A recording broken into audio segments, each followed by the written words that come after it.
2016 election, Yeah. do you think evangelicals should get involved, and why?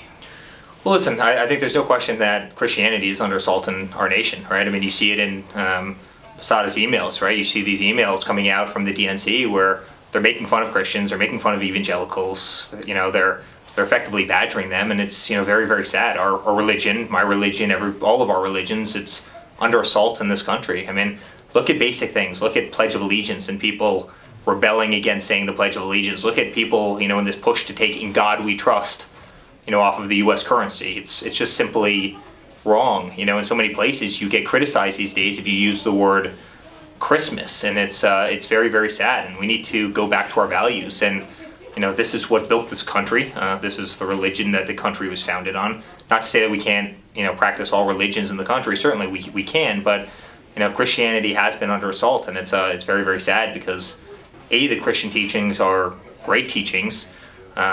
B, they've done so much for society, so many positive attributes, and I think they need to be protected in a very big way, and it's just not happening right now. And then secondly, with regard to your upbringing, Yeah. how does faith play a role in your life? If it does, what does that look like? Yeah, very much so. I think people wear faith, in different, forms and fashions, but Christianity has always been a big part of my life. I mean, I took communion, every single week, pretty much my entire life, and I went to a very Christian Catholic school my whole life, and it does. I pray, and I believe in God, and and quite frankly, I think throughout this whole election process, I can tell you it's almost come into my life bigger than ever before, and that might not make a lot of sense, but when you have people coming up to you every single day, and I mean, I have thousands and thousands of people coming up to me, and we are praying. Our whole family is praying for your father because we know this is what the country needs. And when you start meeting some of the great religious leaders of this country, Jerry Falwell Jr. has become a very, very close friend of ours, and James Robinson, and I can go on and on. Reverend Paula White, she's become a great friend, and Joel Osteen, and so many of these great religious leaders and really Christian leaders of this nation. They're amazing, amazing people, and they certainly rub off in a very, very big way, and they're sincere and they're passionate, and they have tremendous love for this country, and they have tremendous love for, quite frankly, a younger generation that's been left behind in so many ways by our politicians. And I can tell you the process, and it's almost counterintuitive, when you talk about separation of church and state, but the process has actually made me even more religious than I was before, and quite frankly, I was religious before, and again, I've always been a great Christian. So it's been interesting, and it's interesting how religion can come into your life in interesting forms, and this process has certainly brought it into mine in a very different way, but in an amazing way as well. Would you be able to speak to that faith with your father? How has his influence been? Yeah, well, I think the same. And you look at the evangelical support around the country for my father, and it's tremendous. I mean, it's absolutely tremendous. I mean, look at the religious leaders in this country who have endorsed him, and look at the evangelical support. You saw it in the primaries, and maybe it's even a little unconventional. People sometimes say, hey, it's a little unconventional, but look at the things that he believes in. He believes in America. He believes in our freedoms. He believes he's obviously, pro-life, which is a very, very, very big thing. And, he's a great patriot, and that's quite frankly represents so many, of so many Christians. I mean, they really fall into that category. I mean, they love this country. They love this nation.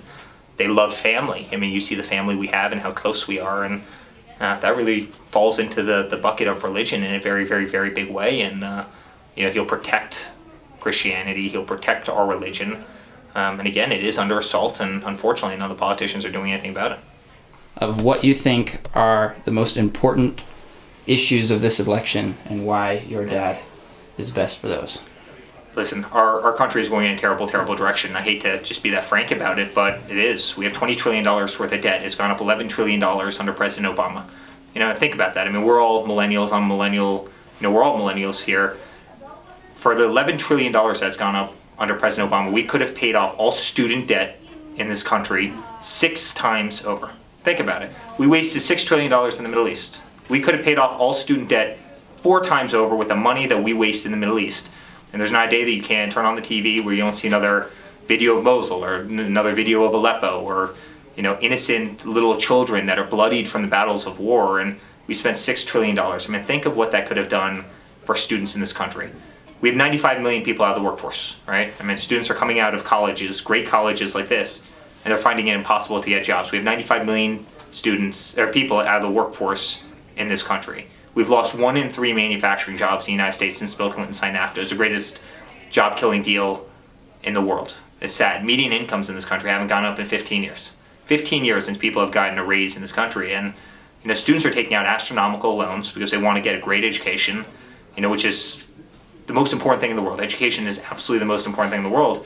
And they're coming into an environment where they can't get jobs because our politicians have done a terrible, terrible job and have allowed all of our jobs to go overseas, and it's simply not right. And beyond that, our generation, my generation, your generation, we're going to inherit a $20+ trillion deficit if somebody doesn't do something about it very, very quickly. And I mean, think of what we could have used that $11 trillion for. If we invested in our schools, if we invested in our churches, if we invested in our roads and our infrastructure as a country and our military, and I mean, so many things, our inner cities, which have been totally left behind. We could have done such a great deal with that money to rebuild this country, and instead it was squandered away by politicians. And it's just very, very sad. Our politicians haven't been working for us, meaning the people of America. They've been lining their own pockets, and it's got to stop, and it's got to stop very, very quickly. And my father's an amazing man. He'll do a great job for this nation. Anything? What do you guys have for me? Yeah, you've covered a ton, so maybe nothing. Well, first of all, I want to go back to college, all right? Most importantly, I want to go back to... So what I will say that we missed is I'm incredibly jealous of all of you. I mean, enjoy school, most importantly. Honestly, have a blast. These are the best years of your life, and you're going to miss it when you're out. I can tell you that from a personal standpoint. Have a great time, and listen, work hard. Have some fun, go out, find a great career, find something that you love and you're passionate about it. And if you do that, you're going to be immensely successful. I mean, if you do that, if you find the thing that you love that drives you, that makes you get out of bed early in the morning and makes you go to bed late at night because you're just thinking about it and you're dreaming of it, you're going to become immensely successful. So go be the next incredible generation of Americans along with hopefully me, and let's do some good together. And turn in your ballots now. And turn in your ballots very, very, very soon, because the future of this country is literally on the line in terms of this election. So thank you guys very much.